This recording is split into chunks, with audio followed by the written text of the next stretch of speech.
In today's video, I'm going to teach you how to hyperlink a phone number in Mailchimp's email editor. This process is particularly useful if you want to ensure that your audience can easily reach you by phone directly through the email you send out. So let's dive in and walk through these steps together. The first thing you want to do is open Mailchimp and navigate to the email you're currently working on within the email editor. Once you have your email open, locate the piece of text that includes the phone number you want to hyperlink. Highlight this phone number text by clicking and dragging your cursor across it. This simple action selects the phone number text and prepares it for hyperlinking. Next, turn your attention to the toolbar that appears above your selected text. In this bar, you'll find an icon that looks like a chain link, which is universally recognized as the hyperlink icon. Go ahead and click on that. After clicking the hyperlink icon, you're going to see a dialog box where you can enter the link. Here is where you'll need to enter your phone number in a specific format so that clicking the link on a mobile device allows users to call you directly.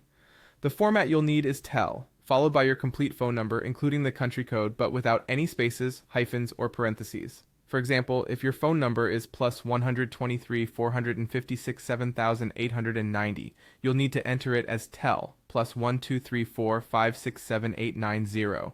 This format is crucial because it specifically tells devices to initiate a call rather than open the number in a browser or another application. Once you've entered your phone number in the correct format, save this link.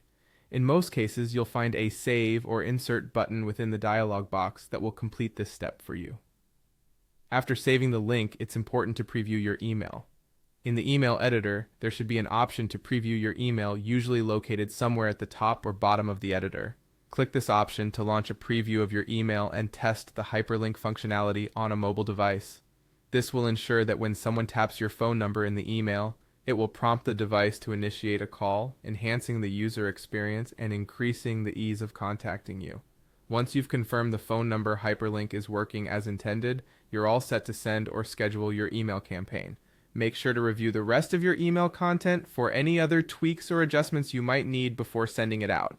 After scheduling or sending it, you can rest assured knowing that your recipients will be able to contact you with just a tap of the screen. And there you have it, a straightforward way to hyperlink a phone number in Mailchimp's email editor. I hope this tutorial has been helpful. Thank you